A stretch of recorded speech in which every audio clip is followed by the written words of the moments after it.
ನಾಡಿನ ಸಮಸ್ತ ಸಂಗ್ರಾಮ ವಾಹಿನಿ ವೀಕ್ಷಕರಿಗೆ ನಿಮ್ಮ ಪ್ರೀತಿಯ ವಿಕಾಸ್ ಕನ್ನಡ ಮಾಡುವ ನಮಸ್ಕಾರಗಳು. ಆತ್ಮೀಯ ವೀಕ್ಷಕರೇ, ನಮ್ಮ ಸಂಗ್ರಾಮ ವಾಹಿನಿಯ ಇಂದಿನ ಸಂಚಿಕೆಯಲ್ಲಿ ಕಾರ್ಗಿಲ್ ವಿಜಯೋತ್ಸವದ ಬಗ್ಗೆ ತಿಳಿಸ್ಕೊಡ್ಲಿಕ್ಕೆ ಬಂದಿದ್ದೇವೆ. ಏನಿದು ಕಾರ್ಗಿಲ್ ವಿಜಯೋತ್ಸವ? ಕಾರ್ಗಿಲ್ ವಿಜಯದ ದಿನ ಅಂತ ಅಂದರೆ ಏನು? ಆ ಒಂದು ಪ್ರದೇಶ ಹೇಗೆ, ಏನಾಯಿತು, ಹೇಗೆ ವಿಜಯವನ್ನು ಸಾಧಿಸಿತು? ಸರಿಸುಮಾರು 25 ವರ್ಷಗಳು ಕಳೆದರೂ ಸಹ ಈ ವಿಷಯ ಯಾಕೆ ಎಲ್ಲೆಡೆ ಪ್ರಚಾರವನ್ನು ಪಡಿತಾ ಇದೆ, ಎಲ್ಲರ ಮನವನ್ನು ಮುಟ್ತಾ ಇದೆ ಎಂಬುದು ಎಲ್ಲರಿಗೂ ತಿಳಿದಿರುವಂತಹ ಸತ್ಯ. ಭಾರತೀಯರಾದ ನಾವು ಸರಿಸುಮಾರು 25 ವರ್ಷಗಳ ಹಿಂದೆ ಈ ಕಾರ್ಗಿಲ್ ವಿಜಯದ ದಿನ ಒಂದೆಡೆ ಸಂತೋಷವನ್ನು ಪಡ್ತಾ ಇದ್ರೆ, ಒಂದೆಡೆ ದುಃಖವನ್ನು ಪಡುವಂಥ ಸಂದರ್ಭ. ಯಾಕಂತ ಹೇಳಿದ್ರೆ, ಭಯೋತ್ಪಾದಕರನ್ನು ಹೊಡೆದುರುಳಿಸಿ ವಿಜಯವನ್ನು ಸಾಧಿಸಿದ್ದು ಒಂದು ಕಡೆ ನಮ್ಮೆಲ್ಲರಿಗೂ ಮನಸ್ಸಿನಲ್ಲಿ ಸಂತೋಷವನ್ನು ಕೊಡ್ತಾ ಇದೆ. ಮತ್ತೊಂದು ಕಡೆ ನಮ್ಮ ದೇಶದ ಸೈನಿಕರ ದೇಹಗಳು ತಿರಂಗವನ್ನು ಸುತ್ತಕೊಂಡು ಮನೆ ಬಾಗಿಲಿಗೆ ಬರ್ತಾ ಇದೆ. ಇದನ್ನು ನೋಡಿ ಒಂದು ಕಡೆ ದುಃಖ ಪಡಬೇಕಾ, ಒಂದು ಕಡೆ ಸಂತೋಷ ಪಡಬೇಕಾ ಎಂಬುದೇ ತಿಳಿಲ್ಲ. ಯಾಕೆ 25 ವರ್ಷಗಳ ಹಿಂದೆ ಈ ಒಂದು ಯುದ್ಧ ನಡೆಯಿತು? ಈ ಯುದ್ಧದ ಹಿನ್ನೆಲೆ ಏನು, ಹೇಗಾಯಿತು, ಯಾಕಾಗಿ ಈ ಯುದ್ಧ ಆಯಿತು? ಈ ಯುದ್ಧದಲ್ಲಿ ನಮ್ಮ ಸೈನಿಕರು ಎಷ್ಟು ಕಷ್ಟವನ್ನು ಪಟ್ಟರು, ಎಷ್ಟು ಜನ ಪ್ರಾಣತ್ಯಾಗವನ್ನು ಮಾಡಿದ್ರು ಎಂಬುದನ್ನೆಲ್ಲ ಈ ಸಂಚಿಕೆಯಲ್ಲಿ ನೋಡ್ತಾ ಹೋಗೋಣ. ಆತ್ಮೀಯ ವೀಕ್ಷಕರೇ, ಸರಿಸುಮಾರು 25 ವರ್ಷಗಳ ಹಿಂದೆ ನಡೆದಂಥ ಈ ಯುದ್ಧದ ಹಿನ್ನೆಲೆಯನ್ನು ಈ ಕ್ಷಣದಲ್ಲಿ ನೋಡ್ತಾ ಹೋಗೋಣ. ಅದನ್ನು ತಿಳಿಸುವುದು ನಮ್ಮೆಲ್ಲರ ಕರ್ತವ್ಯ, ತಿಳಿಸುವುದು ನಮ್ಮ ಕರ್ತವ್ಯ, ತಿಳಿಯುವುದು ನಿಮ್ಮ ಕರ್ತವ್ಯ, ಮತ್ತೊಬ್ಬರಿಗೆ ನೀವಂಚೋದು ನಿಮ್ಮ ಕರ್ತವ್ಯ ಆಗಿರುತ್ತೆ. ಭಾರತೀಯರಾದ ನಾವೆಲ್ಲ ಈ ವಿಷಯವನ್ನು ತಿಳಿಸ್ತಾ ಹೋಗೋಣ. ಆತ್ಮೀಯ ವೀಕ್ಷಕರೇ, 1998ರಲ್ಲಿ ಭಾರತ ಪರಮಾಣು ಅಣ್ವಸ್ತ್ರ ಕಾಯ್ದೆಯನ್ನು ಪ್ರಾರಂಭ ಮಾಡಿದೆ, ಪರೀಕ್ಷೆಯನ್ನು. ಇದೇ ಬೆನ್ನಲ್ಲೇ ಅದೇ ಸಮಯಕ್ಕೆ ಪಾಕಿಸ್ತಾನದಲ್ಲೂ ಸಹ ಅಣ್ವಸ್ತ್ರ ಕಾಯ್ದೆ ಜಾರಿಯನ್ನು ಮಾಡಿ ಪರಮಾಣು ಪರೀಕ್ಷೆಯನ್ನು ಪ್ರಾರಂಭ ಮಾಡ್ತಾರೆ. ಆಗ ಅಂದ್ಕೊಳ್ತವೆ ಎರಡೂ ದೇಶಗಳ ನಡುವೆ ಯುದ್ಧ ಪ್ರಾರಂಭವಾಗುತ್ತೆ. ಆದರೆ ಅದೇ ಸಮಯದಲ್ಲಿ ನಮ್ಮ ಭಾರತದ ಪ್ರಧಾನಮಂತ್ರಿಯಾಗಿದ್ದಂತಹ ಎಲ್ಲರ ಮುತ್ಸುದಿ ಅಂತ ಕರೆಸಿಕೊಳ್ಳುವಂಥ ಅಟಲ್ ಬಿಹಾರಿ ವಾಜಪೇಯಿರವರು ಈ ಯುದ್ಧವನ್ನು ನಿಲ್ಲಿಸಿ ಯಶಸ್ವಿಯಾಗ್ತಾರೆ. ಯಾವುದೇ ಎರಡೂ ದೇಶಗಳ ನಡುವೆ ಯುದ್ಧವನ್ನು ತಪ್ಪಿಸಿ ಅಣ್ವಸ್ತ್ರ ಪರೀಕ್ಷೆಯನ್ನು ಜಯವಾಗಿ ಸಾಧಿಸಿ ಯಶಸ್ವಿಯನ್ನು ಪಡೆದಂತಹ ಕೀರ್ತಿ ನಮ್ಮ ಅಟಲ್ ಬಿಹಾರಿ ವಾಜಪೇಯಿರವರಿಗೆ ಸಲ್ಲುತ್ತೆ. ಅದೇ ಸಮಯದಲ್ಲಿ ಏನಾಗುತ್ತೆ ಅಂತ ಹೇಳಿದ್ರೆ, 1998 ಸೆಪ್ಟೆಂಬರ್ 17ನೇ ತಾರೀಕು ಅಮೆರಿಕಾದ ನ್ಯೂಯಾರ್ಕ್ನಲ್ಲಿ ಸಭೆಯನ್ನು ಸೇರ್ತಾರೆ. ಸಭೆಯನ್ನು ಸೇರಿ ಅಂದಿನ ಪಾಕಿಸ್ತಾನದ ಪ್ರಧಾನಮಂತ್ರಿಯಾಗಿದ್ದಂತಹ ನವಾಜ್ ಶರೀಫ್ ರವರು ಅಂದಿನ ಪಾಕ್ನ ಪ್ರಧಾನಮಂತ್ರಿಯಾಗಿದ್ದಂತಹ ನವಾಜ್ ಶರೀಫ್ ರವರನ್ನು ಭೇಟಿಯಾಗ್ತಾರೆ. ನವಾಜ್ ಶರೀಫ್ ರವರನ್ನು ಭೇಟಿಯಾಗಿ ಸ್ನೇಹಕೂಟವನ್ನು ಏರ್ಪಡಿಸ್ತಾರೆ. ಆ ಸ್ವಾಗತ ಅಟಲ್ ಬಿಹಾರಿ ವಾಜಪೇಯಿ ಅವರಿಗೆ ಯಾವ ರೀತಿ ಇರುತ್ತೆ ಅಂತ ಹೇಳಿದ್ರೆ, ತುಂಬ ಅದ್ಧೂರಿಯಾಗಿರುತ್ತೆ. ನಾವಿಂದು ನಮ್ಮ ಎರಡೂ ದೇಶಗಳ ನಡುವೆ ಯುದ್ಧವನ್ನು ಬಿಟ್ಟು ಸ್ನೇಹವನ್ನು ಸಾಧಿಸೋಣ, ಶಾಂತಿಯ ಹೂದೋಟವನ್ನು ಮಾಡೋಣ ಅಂತ ಹೇಳಿ ಒಪ್ಪಿಗೆಯನ್ನು ಸೂಚಿಸ್ತಾರೆ. ಇಬ್ಬರು ಪ್ರಧಾನಮಂತ್ರಿಗಳು ಒಪ್ಪಿಗೆಯನ್ನು ಸೂಚಿಸಿ ಸ್ನೇಹ ಹಸ್ತವನ್ನು ಕೈಗೂಡಿಸ್ತಾರೆ. ತದನಂತರದಲ್ಲಿ ಏನು ಮಾಡ್ತಾರೆ, ಫೆಬ್ರವರಿ ತಿಂಗಳಿನಲ್ಲಿ ಡೆಲ್ಲಿಯಿಂದ ಲಾಹೋರ್ವರೆಗೆ ಸ್ನೇಹ ಹಸ್ತಕ್ಕಾಗಿ ಬಸ್ ಪ್ರಯಾಣವನ್ನು ನಮ್ಮ ಅಟಲ್ ಬಿಹಾರಿ ವಾಜಪೇಯಿರವರೇ ಪ್ರಯಾಣವನ್ನು ಮಾಡಿ ಸ್ನೇಹ ಹಸ್ತವನ್ನು ಚಾಚ್ತಾರೆ. ಅಂದೂ ಸಹ ಹೇಗೆ ಸ್ವಾಗತವನ್ನು ನಮ್ಮ ಅಟಲ್ ಬಿಹಾರಿ ವಾಜಪೇಯಿರವರಿಗೆ ಮಾಡ್ತಾರೆ ಅಂತೇಳಿ ಬಹಳ ಅದ್ಧೂರಿಯಾಗಿ ಸ್ವಾಗತವನ್ನು ಮಾಡ್ತಾರೆ, ಬಹಳ ಆತಿಥ್ಯವನ್ನು ಕೊಡ್ತಾರೆ. ಆ ಸಮಯದಲ್ಲಿ ನಿರ್ಧಾರವನ್ನು ತೆಗೆದುಕೊಳ್ತಾರೆ. ಮೊದಲು ಏನು ನಿರ್ಧಾರವನ್ನು ತೆಗೆದುಕೊಂಡಿದ್ರು ಅಂತ ಹೇಳಿದ್ರೆ, ಚಳಿಗಾಲದವರೆಗೆ ಪರ್ವತ ಶ್ರೇಣಿಗಳಲ್ಲಿ ಸೈನಿಕರಿರಬೇಕು, ಚಳಿಗಾಲದಲ್ಲಿ ಯಾರೂ ಸಹ ಮೇಲಿನ ಪರ್ವತ ಶ್ರೇಣಿಗಳಲ್ಲಿ ಸೈನಿಕರಿರೋದಿಲ್ಲ, ನಿಮ್ಮ ಸೈನಿಕರು ನಿಮ್ಮ ಕಡೆಗೆ ಬರಬೇಕು, ನಮ್ಮ ಸೈನಿಕರು ನಮ್ಮ ಕಡೆಗೆ ಬರಬೇಕು, ಯಾವುದೇ ಯುದ್ಧಗಳು ಸಂಭವಿಸಬಾರ್ದು ಈ ಚಳಿಗಾಲದಲ್ಲಿ. ಯಾಕಂತ ಹೇಳಿದ್ರೆ, ನಾವು ಈ ಚಳಿಯನ್ನು ತಡಿಲಿಕ್ಕೆ ತುಂಬ ಕಷ್ಟವನ್ನು ಪಡ್ತೀವಿ, ಆದರೆ ಹಿಮಚ್ಛಾದಿತ ಪ್ರದೇಶಗಳಲ್ಲಿ ನಮ್ಮ ಸೈನಿಕರು ಯಾವ ರೀತಿ ಚಳಿಯನ್ನು ತಡೀತಾರೆ, ಆ ಒಂದು ಉದ್ದೇಶದಿಂದ ಚಳಿಗಾಲದಲ್ಲಿ ಯಾವುದೇ ಯುದ್ಧವನ್ನು ಸಂಭವಿಸಬಾರ್ದು ಅಂತೇಳಿ ಒಪ್ಪಿಗೆ ಪತ್ರವನ್ನು ಮಾಡಿ ಇಬ್ಬರೂ ಪ್ರಧಾನಮಂತ್ರಿಗಳು ಸಹಿಯನ್ನು ಹಾಕಿದ್ದಾರೆ. ಆದರೆ ಈ ಸಮಯದಲ್ಲೇ ಏನು ಮಾಡ್ತಾರೆ, ಅಂದಿನ ಕಾಲಕ್ಕೆ ಸೇನಾ ಮುಖ್ಯಸ್ಥರಾಗಿದ್ದಂಥವರು ಪಾಕಿಸ್ತಾನದಲ್ಲಿ ನವಾಜ್ ಶರೀಫ್ ಅವರು ಸೇನಾ ಮುಖ್ಯಸ್ಥರಾಗಿರ್ತಾರೆ. ನಮ್ಮ ಅಟಲ್ ಬಿಹಾರಿ ವಾಜಪೇಯಿರವರು ಫೆಬ್ರವರಿ ತಿಂಗಳಲ್ಲಿ ಯಾವಾಗ ಪ್ರಯಾಣವನ್ನು ಬೆಳೆಸ್ತಾರೋ ಆ ಸಮಯವನ್ನು ನೋಡಿಕೊಂಡು, ಅಂದಿನ ಕಾಲಕ್ಕೆ ಚಳಿಗಾಲ ಇರುತ್ತೆ ಆ ಸಮಯದಲ್ಲಿ, ಆದಾಗ ಏನು ಮಾಡ್ತಾರೆ, ಅವರ ಪ್ರದೇಶದವರು ಅವರು ಹೋಗಿದ್ದಾರೆ, ನಮ್ಮ ಸೈನಿಕರು ಇಳಿದು ಬಂದಿರ್ತಾರೆ ಪರ್ವತ ಶ್ರೇಣಿಗಳಲ್ಲಿ. ಆದರೆ ನವಾಜ್ ಶರೀಫ್ ಅವರು ಏನು ಮಾಡ್ತಾರೆ, ಇಲ್ಲಿ ಶಾಂತಿಯ ಹೂದೋಟ ಆಗಲಿ ಅಂತ ಹೇಳಿ ಪ್ರಧಾನಮಂತ್ರಿಗಳ ಜೊತೆ ಮಾತುಕತೆಯನ್ನು ನಡೆಸ್ತಾ ಇರ್ತಾರೆ.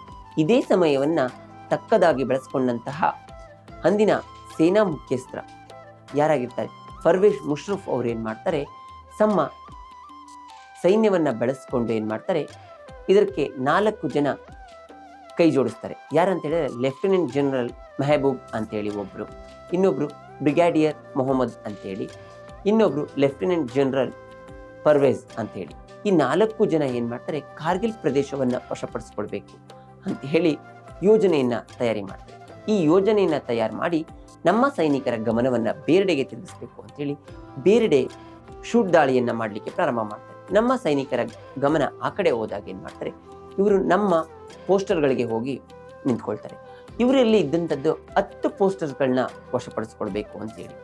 ಆದರೆ ದುರಾದೃಷ್ಟವಶಾತ್ 132 ಪೋಸ್ಟರ್ಸ್ಗಳನ್ನ ವಶಪಡಿಸ್ಕೊಂಡಿರ್ತಾರೆ.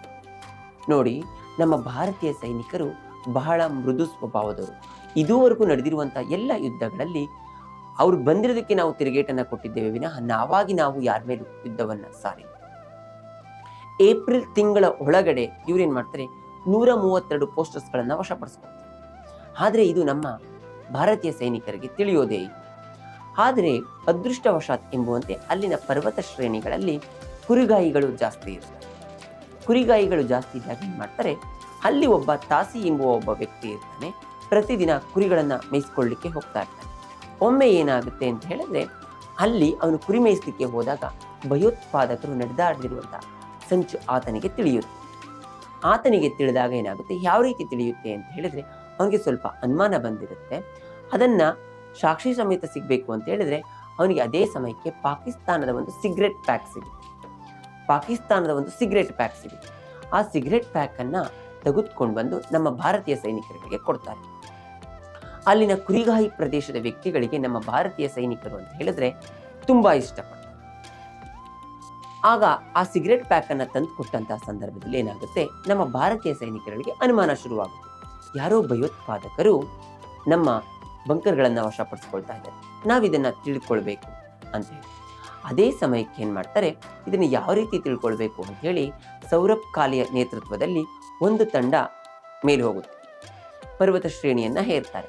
ಪರ್ವತ ಶ್ರೇಣಿಯನ್ನು ಹೇರಿದಾಗ ಏನಾಗುತ್ತೆ, ಕಾದು ಕುಳಿತಿದ್ದಂತಹ ಪಾಪಿ ಭಯೋತ್ಪಾದಕರು, ಅವರು ಭಯೋತ್ಪಾದಕರಲ್ಲ, ಪಾಕಿಸ್ತಾನದ ಸೈನಿಕರಾಗಿರ್ತಾರೆ. ಆ ಸೈನಿಕರು ಸೌರಭ್ ಕಾಲಿಯ ನೇತೃತ್ವದ ತಂಡವನ್ನು ಹತ್ಯೆಗೈದಂಥ ಸಂದರ್ಭದಲ್ಲಿ ನಮ್ಮ ಸೈನಿಕರಿಗೆ ದೃಢ ಆಗುತ್ತೆ, ಓಹೋ, ನಮ್ಮ ಪೋಸ್ಟರ್ಸ್ಗಳಿಗೆ ಭಯೋತ್ಪಾದಕರು ಬಂದು ಕುಳಿತುಕೊಂಡಿದ್ದಾರೆ, ಇವರನ್ನ ನಾವು ಹಿಮ್ಮೆಟ್ಟಿಸಬೇಕು. ಯಾಕಂತ ಹೇಳಿದ್ರೆ ಸೌರಭ್ ಕಾಲಿಯ ನೇತೃತ್ವದ ತಂಡ ಹಿಮ್ಮೆಟ್ಟಿ ಬರಲಿಲ್ಲ, ಇದರಿಂದ ನಾವು ಸೋಲನ್ನು ಉಣಬೇಕಾಗುತ್ತೆ, ಇವರನ್ನು ನಾವು ಹಿಮ್ಮೆಟ್ಟಿಸಬೇಕು ಅಂತ ಹೇಳ್ತಾರೆ. ಆದರೆ ಇದಕ್ಕೆಲ್ಲ ಯೋಜನೆಯನ್ನು ಮಾಡಬೇಕು ಅಂತ ಹೇಳಿದ್ರೆ ಸೇನಾ ಮುಖ್ಯಸ್ಥರ ಅವಧಿಯನ್ನು ತೆಗೆದುಕೊಳ್ಬೇಕಾಗುತ್ತೆ, ಕಾಲಾವಕಾಶವನ್ನು ತೆಗೆದುಕೊಳ್ಬೇಕಾಗುತ್ತೆ, ಅವರ ಆದೇಶವನ್ನು ತೆಗೆದುಕೊಳ್ಬೇಕಾಗುತ್ತೆ. ಆ ಸಮಯದಲ್ಲಿ 1999ರಲ್ಲಿ ಏನು ಮಾಡ್ತಾರೆ, ಏಪ್ರಿಲ್ ತಿಂಗಳಲ್ಲಿ ಡೆಲ್ಲಿನಲ್ಲಿ ಸಭೆಯನ್ನು ಸೇರ್ತಾರೆ. ದೆಹಲಿಯಲ್ಲಿ ಸಭೆ ಸೇರಿದಾಗ CCS ಸಭೆಯನ್ನು ಸೇರ್ತಾರೆ. ಈ CCS ಸಭೆ ಅಂತ ಹೇಳಿದ್ರೆ ಏನಂತ ಹೇಳ್ತಾರೆ ಅಂತ ಹೇಳಿದ್ರೆ cabinet community of security force ಅಂತ ಹೇಳಿ ಕರೀತಾರೆ. Cabinet community of security force ಅಂತ ಹೇಳಿ ಕರೀತಾರೆ. ಇದರ ಮುಖ್ಯ ನೇತೃತ್ವವನ್ನು ಯಾರು ವಹಿಸ್ಕೊಂಡಿರ್ತಾರೆ ಅಂತ ಹೇಳಿದ್ರೆ, ಅಂದಿನ ಇದರಲ್ಲಿ ನಮ್ಮ ಸೇನಾ ಮುಖ್ಯಸ್ಥರಾದಂಥ VP ಮಲ್ಲಿಕ್ ರವರು ವಹಿಸ್ಕೊಂಡಿರ್ತಾರೆ. VP ಮಲ್ಲಿಕ್ ರವರನ್ನು ಕೇಳ್ತಾರೆ ಅಲ್ಲಿನ ವಿಷಯ ವಿಶ್ಲೇಷಣೆಯನ್ನು. ಆಗ ಅವರು ಅಲ್ಲಿರುವಂತಹ ಪರಿಸ್ಥಿತಿಯನ್ನು ಎಳೆಯಾಗಿ ವಿವರವಾಗಿ ಸಭೆಯ ಮುಂದೆ ಇಟ್ಟಾಗ, ನಿಮಗೆ ನಾವು ಎಲ್ಲ ರೀತಿಯ ಸಹಕಾರವನ್ನು ಮಾಡಲಿಕ್ಕೆ ಸಿದ್ಧ ಇದ್ದೇವೆ, ಆದರೆ ನಮ್ಮ ಸೈನಿಕರಿಗೆ ಯಾವುದೇ ರೀತಿ ತೊಂದರೆ ಆಗಬಾರ್ದು, ನಮ್ಮ ಗಡಿ ರೇಖೆಯನ್ನು ದಾಟಬಾರ್ದು ಅಂತ ಹೇಳಿ ಕೆಲವಷ್ಟು ಇದು ಮಾಡ್ತಾರೆ. ಆಗ ನಿಮಗೆ ಯಾವುದರ ಸಹಾಯ ಬೇಕು ಅಂತ ಹೇಳಿ ನಮ್ಮ ಅಟಲ್ ಬಿಹಾರಿ ವಾಜಪೇಯಿ ಅವರು ಕೇಳ್ತಾರೆ. ಆಗ ಇತ್ತೀಚಿನ ಸಂದಿಗ್ಧ ಪರಿಸ್ಥಿತಿಗೆ ಹೋಲಿಸ್ಕೊಂಡ್ರೆ ನಮಗೆ ವಾಯುಸೇನೆಯ ಸಹಾಯ ಬೇಕು ಅಂತ ಕೇಳ್ತಾರೆ. ವಾಯುಸೇನೆಯ ಸಹಾಯ ಬೇಕು ಅಂತ ಹೇಳಿದಾಗ, ಸರಿಯಾಗಲಿ, ನಾವು ವಾಯುಸೇನೆಯ ಸಹಾಯವನ್ನು ಕೊಡ್ತೀವಿ, ಆದರೆ ನಮ್ಮತನವನ್ನು ನಾವೆಂದೂ ಬಿಟ್ಟುಕೊಡಬಾರ್ದು ಅಂತ ಹೇಳ್ತಾರೆ. ನೋಡಿ, ನಮ್ಮ ಭಾರತೀಯ ಸೈನಿಕರು ಎಷ್ಟು ಮುಗ್ಧರು, ತಮ್ಮತನವನ್ನು ಎಂದೂ ಬಿಟ್ಕೊಡೋದಿಲ್ಲ ಅಂತ ಹೇಳೋದಕ್ಕೆ ಇದು ಒಂದು ಸಹ ಪ್ರತ್ಯಕ್ಷ ನಿದರ್ಶನ. ಆಗ ಅಟಲ್ ಬಿಹಾರಿ ವಾಜಪೇಯಿ ಅವರು ಹೇಳ್ತಾರೆ, ನಾವು ವಾಯುಸೇನೆಯನ್ನು ಕೊಡ್ತೀವಿ, ಆದರೆ ನೀವು ನಮ್ಮ ಗಡಿ ರೇಖೆಯನ್ನು ದಾಟಿ ಹೋಗಬಾರ್ದು, ನಮ್ಮ ಗಡಿ ರೇಖೆಯಲ್ಲಿ ನಿಂತು ಯುದ್ಧವನ್ನು ಮಾಡಬೇಕು, ನಮ್ಮ ಗಡಿ ರೇಖೆಯನ್ನು ದಾಟಿ ಅವರ ರೇಖೆಗೆ ನೀವು ಹೋಗಬಾರ್ದು, ಅದು ನಾವು ಮಾತು ತಪ್ಪಾದಾಗ ಆಗುತ್ತೆ ಅಂತ ಹೇಳ್ತಾರೆ. ಆದರೆ ಅದೇ ರೀತಿ ಒಪ್ಕೊಂಡು ವಾಯುಸೇನೆಯ ಸಹಾಯವನ್ನು ತಗೊಳ್ತಾರೆ. ನಮ್ಮ ಭಾರತದ ತಾಕತ್ ಏನು ಅಂತ ತೋರಿಸಲಿಕ್ಕೆ ನಮ್ಮ ವಾಯುಸೇನೆ ರಣರಂಗಕ್ಕೆ ಇಳಿಯುತ್ತೆ. ನಮ್ಮ ವಾಯುಸೇನೆ ಭಾರತದಲ್ಲಿ ಮೊಟ್ಟ ಮೊದಲನೇದಾಗಿ ಗ್ರೇಸರ್ ಗ್ರೆನೇಡಿಯರ್ ದಾಳಿಯನ್ನ ಮಾಡಿದಂತಹ ಯುದ್ಧ ಅಂತಲೂ ಸಹ ನಾವು ಇದನ್ನ ಕರಿಬಹುದು. ಇದರ ಯುದ್ಧ ಹೇಗಿರುತ್ತೆ ಅಂತ ಹೇಳಿದ್ರೆ 13,000ರಿಂದ 18,000 ಅಡಿಯಲ್ಲಿ ಔಟ್ಕೊಂಡು ಕುಳಿತುಕೊಂಡಿದ್ದು ಯುದ್ಧವನ್ನ ಮಾಡಬಹುದು. ಯುದ್ಧ ಪ್ರಾರಂಭ ಆಗುತ್ತೆ. ವಾಯುಸೇನೆಯ ಒಂದೊಂದು ಹೊಡೆತಕ್ಕೆ ಪಾಕಿಸ್ತಾನದ ಭಯೋತ್ಪಾದಕರು ನೆಲಸಮವನ್ನ ಕಾಣ್ತಾರೆ. ಅವರು ಭಯೋತ್ಪಾದಕರಲ್ಲ, ಪಾಕಿಸ್ತಾನದ ಸೈನಿಕರುಗಳೇ ಆಗಿರ್ತಾರೆ. ಆದ್ರೆ ಅವರು ನಮ್ಮ ಸೈನಿಕರೆಲ್ಲ ಭಯೋತ್ಪಾದಕರು, ಇವರು ಕಾಶ್ಮೀರದ ಭಯೋತ್ಪಾದಕರಿರಬೇಕು, ನಮ್ಮ ಸೈನಿಕರು ಕೆಳಗಡೆ ಇದ್ದಾರೆ ಅಂತ ಹೇಳ್ತಾರೆ. ಆದ್ರೆ ಅದಕ್ಕೆ ಪ್ರತ್ಯಕ್ಷ ನಿದರ್ಶನ ಎಂಬುವಂತೆ ಅವರ ID ಕಾರ್ಡ್ಗಳು ಸಿಗುತ್ತೆ. ಆ ID ಕಾರ್ಡ್ಗಳು ಸಿಕ್ಕಿದಾಗ ಅವು ಗೊತ್ತಾಗುತ್ತೆ, ಇವರು ಪಾಕಿಸ್ತಾನದ ಸೈನಿಕರೇನೆ, ತಮ್ಮ ಕುತಂತ್ರ ಬುದ್ಧಿಯನ್ನ ತೋರಿದ್ದಾರೆ ಎಂಬುದು. ಅದೇ ಸಮಯಕ್ಕೆ ಪತ್ರಿಕೆಗಳಲ್ಲಿ, ಮಾಧ್ಯಮಗಳಲ್ಲಿ ಪ್ರಚಾರ ಮಾಡಲಿಕ್ಕೆ ತುಂಬ ಒತ್ತಡ ಇರುತ್ತೆ. ಆಗ ನಮ್ಮ ಸೈನಿಕರು ಹೇಳ್ತಾರೆ, ಈ ಒತ್ತಡದಿಂದ ನೀವು ಮುಕ್ತರಾಗಿ ಯಾವ ರೀತಿ ಬೇಕಾದರೂ ವಿಡಿಯೋವನ್ನು ಮಾಡ್ಕೊಳ್ಳಿ, ವರದಿಯನ್ನು ಮಾಡಿಕೊಂಡು ಜಗತ್ತಿಗೆ ಪ್ರಚಾರವನ್ನು ಪಡಿಸಿ ಅಂತ ಹೇಳ್ತಾರೆ. ಅಂದು ಪ್ರಚಾರ ಪಡಿಸಲಿಕ್ಕೆ ಸಿದ್ಧವಾದಂತಹ ಮಾಧ್ಯಮಗಳಿಂದ ಜಗತ್ತಿನ ಎಲ್ಲೆಡೆ ಕಾರ್ಗಿಲ್ ಅಂದರೆ ಏನು, ಕಾರ್ಗಿಲ್ನಲ್ಲಿ ಏನಾಗ್ತಾ ಇದೆ, ರಣಹೋಮ ಯಾವ ರೀತಿ ನಡೀತಾ ಇದೆ, ಪಾಕಿಸ್ತಾನ ಆಡಿದ ಮಾತನ್ನ ತಪ್ಪಿ ಶಾಂತಿಯ ಹೂದೋಟದಂತಿರಬೇಕಾದಂತಹ ಈ ಎರಡೂ ದೇಶಗಳನ್ನ ಯಾವ ರೀತಿ ಇಬ್ಬಾಗ ಮಾಡ್ತಾ ಇದೆ, ತನ್ನ ಕುತಂತ್ರ ಬುದ್ಧಿಯನ್ನ ಯಾವ ರೀತಿ ತೋರಿದೆ ಎಂಬುದು ಮನೆಗಳಲ್ಲಿ ಪ್ರಚಾರ ಹಮ್ಮುತ್ತೆ. ಆದ್ರೆ ಇದನ್ನೆಲ್ಲ ಮಾಡಿದಂಥವರು ಪರ್ವೇಜ್ ಮುಷರಫ್ ಅವರು. ಆದ್ರೆ ಇದನ್ನು ಏನೂ ಕಾಣದಂತೆ ಕುಳಿತಿದ್ದಂಥವ್ರು ಅಂದಿನ ಪಾಕಿಸ್ತಾನದ ಪ್ರಧಾನಮಂತ್ರಿ ನವೇಜ್ ಶರೀಫ್ ಅವರು. ಯಾಕಂತ ಹೇಳಿದ್ರೆ ಒಬ್ಬ ಸೇನಾ ಮುಖ್ಯಸ್ಥ ಯುದ್ಧವನ್ನ ಮಾಡಬೇಕು ಅಂತ ಹೇಳಿದ್ರೆ ಅಲ್ಲ, ಪ್ರಧಾನಮಂತ್ರಿಯ ಸಲಹೆಯನ್ನು ತೆಗೆದುಕೊಳ್ಬೇಕು, ಆದೇಶವನ್ನು ಕೊಡಬೇಕು, ವಿಷಯವನ್ನ ಮುಟ್ಟಿಸ್ಬೇಕು. ಆದರೆ ಅವರು ಏನನ್ನೂ ಮಾಡಿರಲಿಲ್ಲ. ಕಾರ್ಗಿಲನ್ನು ವಶಪಡಿಸ್ಕೊಳ್ಳುವಂಥದ್ದು ಅವರ ಮುಖ್ಯ ಉದ್ದೇಶ ಆಗಿದೆ.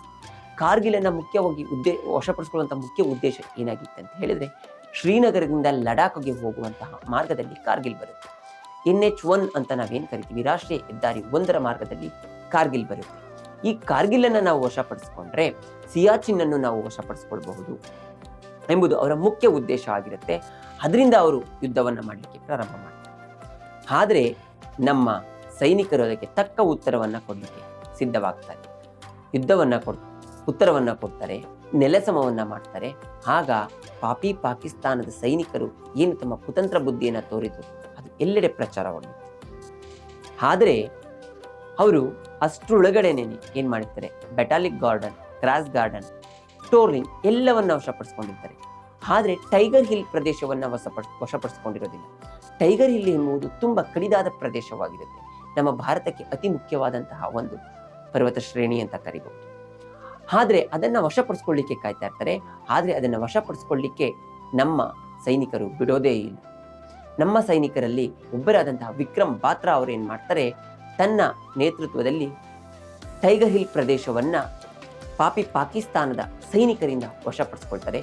ಆದರೆ ಗುಂಡಿನ ದಾಳಿಗೆ ಬಲಿಯಾಗ್ತಾರೆ. ಟೈಗರ್ ಹಿಲ್ಲನ್ನು ವಶಪಡಿಸಿಕೊಂಡು ಗುಂಡಿನ ದಾಳಿಗೆ ಹತರಾಗ್ತಾರೆ. ತದನಂತರದಲ್ಲಿ ಅವರ ಮರಣೋತ್ತರವಾಗಿ ಶೌರ್ಯ ಪ್ರಶಸ್ತಿಯನ್ನ ಕೊಡ್ತಾರೆ. ಆದರೆ ಇಷ್ಟೆಲ್ಲದರ ನಡುವೆ 500ಕ್ಕೂ ಹೆಚ್ಚು ಜನ ನಮ್ಮ ಸೈನಿಕರು ಪ್ರಾಣತ್ಯಾಗವನ್ನ ಮಾಡಿರ್ತಾರೆ. ಏನು ಈ ಟೈಗರ್ ಹಿಲ್ಲನ್ನು ವಶಪಡಿಸಿಕೊಂಡು ಜುಲೈ 26 ಅವರ ಸೈನ್ಯವನ್ನ ಹಿಮ್ಮೆಟ್ಟಿಸಿತು. ಆ ದಿನವನ್ನ ನಾವು ಕಾರ್ಗಿಲ್ ವಿಜಯ್ ದಿವಸ್ ಅಂತ ಹೇಳಿ ಆಚರಣೆ ಮಾಡ್ತೀವಿ. ಒಟ್ಟಾರೆ ಈ ಯುದ್ಧಕ್ಕೆ ಆಪರೇಷನ್ ಸಕ್ಸಸ್ ಅಂತ ಹೇಳಿ, ಆಪರೇಷನ್ ವಿಜಯ್ ಅಂತೇಳಿ ಹೆಸರನ್ನ ಇಡ್ತಾರೆ. ಆಪರೇಷನ್ ವಿಜಯ್ ಅಂತೇಳಿ ಹೆಸರನ್ನ ಇಟ್ಟು ಜುಲೈ 26 ಕಾರ್ಗಿಲ್ ವಿಜಯ್ ದಿವಸ್ ಅಂತೇಳಿ ಆಚರಣೆಯನ್ನ ಮಾಡ್ತೀವಿ. ಈ ಕಾರ್ಗಿಲ್ ವಿಜಯ್ ದಿವಸದಲ್ಲಿ ಆಚರಣೆ ಮಾಡಬೇಕಾದ್ರೂ ಒಂದು ದುಃಖವೂ ಸಹ ಇರುತ್ತೆ. 500ಕ್ಕೂ ಹೆಚ್ಚು ಜನ ತಮ್ಮ ಪ್ರಾಣತ್ಯಾಗವನ್ನ ಮಾಡಿದ್ದಾರೆ. ತಮ್ಮ ಪ್ರಾಣತ್ಯಾಗವನ್ನ ಮಾಡಿ ಕಾರ್ಗಿಲನ್ನ ವಿಜಯ ಪತಾಕೆಯನ್ನು ಹಾರಿಸಿದ್ದಾರೆ. ಆದರೆ ನಮ್ಮ ಸೈನಿಕರು ನೇರ ಅಂಕಿಅಂಶವನ್ನು ಕೊಟ್ಟು 500ಕ್ಕೂ ಹೆಚ್ಚು ಜನ ಹತರಾಗಿದ್ದಾರೆ ಈ ಯುದ್ಧದಲ್ಲಿ. ಆದರೆ ಪಾಕಿಸ್ತಾನದ ಸೈನಿಕರು, ಮುಖ್ಯಸ್ಥರು, ಇವರು ನಮ್ಮ ಸೈನಿಕರಲ್ವೇ ಅಲ್ಲ, ನಮ್ಮ ಸೈನಿಕರು ಕಾಶ್ಮೀರದಲ್ಲಿದ್ದಾರೆ ಅಂತ ಹೇಳಿ, ಭಯೋತ್ಪಾದಕರಿರಬೇಕು ಅಂತ ಹೇಳಿ ತನ್ನ ಸೈನ್ಯದ ಸೈನಿಕರನ್ನು ಸಹ ಬಿಟ್ಬಿಟ್ಟು ಆದರೆ 2010ರವರೆಗೂ ಅವರು ಯಾವುದೇ ವರದಿಯನ್ನು ಕೊಡಲಿಲ್ಲ. 2010ರಲ್ಲಿ ಅವರು ಕೊಡ್ತಾರೆ, ನಮ್ಮ ಸೈನಿಕರಿಗಿಂತ ಕಮ್ಮಿ ಸಂಖ್ಯೆಯನ್ನು ಕೊಡ್ತಾರೆ, 400 ಸೈನಿಕರು ಹತ್ಯರಾಗಿದ್ದಾರೆ ಅಂತ ಹೇಳಿ. ಆದರೆ ಅಂಕಿ ಅಂಶಗಳ ಪ್ರಕಾರ 800ರಿಂದ 1200 ಜನ ಹತ್ಯರಾಗಿದ್ದಾರೆ. ತನ್ನ ಸೈನ್ಯದ ಸೈನಿಕರು ದೇಶಕ್ಕಾಗಿ ಮರೆದಿದ್ದಾರೆ, ಅವರಿಗೆ ಒಂದು ಅಂತ್ಯ ಸಂಸ್ಕಾರವನ್ನು ಮಾಡಬೇಕು ಎಂಬುದೊಂದು ಕೃತಜ್ಞತಾ ಭಾವವೂ ಸಹ ಅವರಲ್ಲಿ ಇದ್ದೇವೆ. ಆದರೆ ಅದೇ ನಮ್ಮ ಸೈನಿಕರಿಗೆ ಗೌರವಪೂರ್ವಕವಾಗಿ ಅವರ ಮನೆಗಳಿಗೆ ಅವರ ದೇಹವನ್ನು ತಲುಪಿಸಿ ಗೌರವಪೂರ್ವಕವಾಗಿ ಅವರನ್ನು ಅಂತ್ಯ ಸಂಸ್ಕಾರವನ್ನು ಮಾಡ್ತೇವೆ. ಇದೂ ನಮ್ಮ ದೇಶ, ಇದೂ ನಮ್ಮ ಧರ್ಮ, ಇದೂ ನಮ್ಮ ಸಂಸ್ಕೃತಿ. ಎಂದೂ ಸಹ ನಾವು ಹೋಗಲಿಲ್ಲ, ಅವರಾಗ ಅವರು ಬಂದರು. ಆದರೆ ಇಷ್ಟೆಲ್ಲದರ ನಡುವೆ ಅಂದಿನ ಪ್ರಧಾನಮಂತ್ರಿಯಾಗಿದ್ದಂತಹ ನವೇಜ್ ಶರೀಫ್ ಅವರು ಸಹಾಯ ಹಸ್ತವನ್ನು ಕೇಳಿಕೊಂಡು ಅಮೆರಿಕಕ್ಕೆ ಹೋಗ್ತಾರೆ. ಅಮೆರಿಕಕ್ಕೆ ಹೋದಾಗ ಅಮೆರಿಕದವರು ಒಂದು ಮಾತನ್ನು ಹೇಳ್ತಾರೆ, ಇದೆಲ್ಲದರ ನಡುವೆ ನೀವು ಕಾರ್ಗಿಲ್ ಪ್ರದೇಶವನ್ನು ಬಿಟ್ಟು ಬನ್ನಿ, ತದನಂತರದಲ್ಲಿ ನಾವು ನಿಮಗೆ ಸಹಾಯವನ್ನು ಮಾಡ್ತೀವಿ. ಆದರೆ ಅವರು ಒಪ್ಪಿಗೆಯನ್ನು ಕೊಡೋದಿಲ್ಲ. ಆದರೆ ಕರೀದೇ ಇದ್ರೂ ಹೋಗುವಂತಹ ಅತಿಥಿ ಎಂಬಂತೆ ತನ್ನದೇ ಆದ ವೈಯಕ್ತಿಕ ವಿಮಾನದಲ್ಲಿ ನವೇಜ್ ಶರೀಫ್ ಅವರು ಏನು ಮಾಡ್ತಾರೆ, ಅಮೆರಿಕಕ್ಕೆ ಹೋಗ್ತಾರೆ. ಬಿಲ್ ಕ್ಲಿಂಟನ್ ಅವ್ರನ್ನ ಭೇಟಿ ಆಗ್ತಾರೆ, ನಮಗೆ ಸಹಾಯ ಬೇಕು ನಿಮ್ಮದು ಅಂತ. ಆಗ ಅವ್ರು ಏನು ಮಾಡ್ತಾರೆ, ಗುಪ್ತಚರ ಇಲಾಖೆಯಿಂದ ತೆಗೆದಿದ್ದಂಥ ಫೋಟೋಗಳನ್ನು ಪ್ರಧಾನಮಂತ್ರಿ ಮುಂದೆ ಹಾಕ್ತಾರೆ. ಅದನ್ನು ನೋಡಿದಂಥ ನವೇಜ್ ಶರೀಫ್ ಅವರು ಒಂದು ಗಳಿಗೆ ದಂಗು ಬಡಿದೋಗ್ಬಿಡ್ತಾರೆ. ಯಾಕಂತ ಹೇಳಿದ್ರೆ, ಯುದ್ಧವೂ ನನಗೆ ಗೊತ್ತಿಲ್ಲದಾಗ ಪ್ರಾರಂಭ ಆಗಿದೆ, ಹಾಗೂ ಸೈನ್ಯದಲ್ಲಿ ಅಣ್ವಸ್ತ್ರಗಳನ್ನು ಗೊತ್ತಿಲ್ಲದೆ ಸಾಗಾಣಿಕೆಯನ್ನು ಮಾಡ್ತಾ ಇದ್ದಾರೆ, ನನಗೆ ಗೊತ್ತಿಲ್ಲದೆ ಎಷ್ಟೋ ವಿಷಯಗಳು ನಡೀತಾ ಇದೆ ಅಂತ ಹೇಳಿ ಈ ರೀತಿ ಮುಖಭಂಗವನ್ನು ಮಾಡಿಕೊಂಡಂತಹ ಪಾಕಿಸ್ತಾನ ತನ್ನ ಸೈನಿಕರಿಗೂ ಸಹ ಒಂದು ಗೌರವವನ್ನು ಕೊಡಲಿ. ಆದರೆ ನಮ್ಮ ಸೈನ್ಯ ಎಲ್ಲ ಸೈನಿಕರಿಗೂ ಗೌರವಪೂರ್ವಕವಾಗಿ ಏನನ್ನ ಕೊಡಬೇಕು ಅದನ್ನು ಕೊಡು. ಇದೆಲ್ಲವನ್ನ ಮನಗಂಡಂತಹ ನಾವು ಭಾರತೀಯರು ನಮ್ಮ ಸೈನ್ಯವನ್ನು ಹೆಮ್ಮೆಯಿಂದ ಹೇಳ್ಕೋಬೇಕು. ನಾನು ನನ್ನದು ಎಂಬುದರ ಹೊಡೆದಾಡುವ ಬದಲು ನಮ್ಮ ದೇಶ, ನಾವು ಭಾರತೀಯರು ಅಂತ ಹೆಮ್ಮೆಯಿಂದ ಹೇಳ್ಕೋಬೇಕು. ಕಾರ್ಗಿಲ್ ವಿಜಯ ದಿವಸವನ್ನು ಬಹಳ ವಿಜೃಂಭಣೆಯಿಂದ ಆಚರಿಸುವುದರ ಜೊತೆಗೆ ದುಃಖವೂ ಸಹ ನಮ್ಮಲ್ಲಿರಬೇಕು. ಈ ವಿಷಯವನ್ನು ತಿಳಿದಂತಹ ನಾವು ತಿಳಿದೇ ಇರೋರಿಗೆ ತಿಳಿಸ್ಕೊಡ್ತಾ ಹೋಗಬೇಕು. ಕಾರ್ಗಿಲ್ ಅಂತ ಹೇಳಿದ್ರೆ ಬರೀ ಒಂದು ಪ್ರದೇಶವಲ್ಲ, ಆ ಪ್ರದೇಶಕ್ಕಾಗಿ ಅನೇಕ ಜನ ತಮ್ಮ ನೆತ್ತರನ್ನು ಹರಿಸಿದ್ದಾರೆ. ಅದನ್ನು ನಾವು ಕಾಪಾಡಿಕೊಳ್ಬೇಕು. ಇಂದೂ ಸಹ ಶ್ರೀನಗರದಿಂದ ಲಡಾಖ್ಗೆ ಹೋಗಬೇಕಾದ್ರೆ ಎಷ್ಟೋ ಜನ ಕಾರ್ಗಿಲ್ ಪ್ರದೇಶದಲ್ಲಿ ನಿಂತು ಕಣ್ಣೀರನ್ನು ಸುರಿಸಿ ಹೋಗ್ತಾರೆ. ಎಂದೋ ನಮಗೆ ಭಾಗ್ಯ ಇದ್ರೆ ನಾವು ಒಂದಿನ ಹೋಗಿ ಆ ಪ್ರದೇಶಕ್ಕೆ ಹೋಗಿ ಬರೋಣ ಅಂತ ಹೇಳ್ತಾ ಇಂದಿನ ಕಾರ್ಯಕ್ರಮವನ್ನು ಮುಗಿಸ್ತಾ ಇದ್ದೀವಿ. ಧನ್ಯವಾದಗಳು, ಶುಭ ದಿನ. ನಮ್ಮ ಸಂಗ್ರಾಮ ವಾಹಿನಿಯ ಕಾರ್ಯಕ್ರಮಗಳನ್ನು ನೋಡ್ತಾ ಇರಿ, ಪ್ರೋತ್ಸಾಹಿಸ್ತಾ ಇರಿ.